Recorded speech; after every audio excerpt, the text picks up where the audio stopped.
Hey everyone, I'm Jerry James Stone, and in today's video, I'm gonna show you how to make a really simple, delicious snack with fresh cantaloupe. Just a few ingredients, and it really amps up the flavor. But let's get to making it.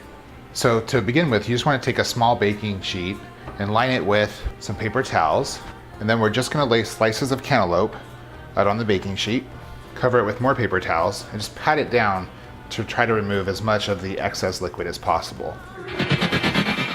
Go ahead and remove those. Now we're just going to brush the cantaloupe with a little bit of lime juice. Just brushing each slice.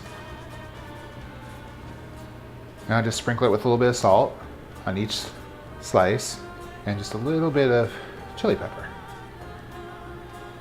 Just do that to each one. I just want to say thank you, Brian, for the cantaloupe. This is from my friend Brian's garden, and I'm super appreciative to have freshly, locally grown fruits and vegetables, so thank you so much for that. Also, another twist on this recipe is if you want to freeze the cantaloupe first, then it's kind of more like a popsicle type scenario. Just another way to enjoy it, but either way, I think you're gonna like this. And then after you finish the last one, you can eat it immediately, or I like to put it in the freezer for about 5 minutes just to get it really nice and chilled. There you go, super simple, right? People put lots of weird things on their cantaloupe.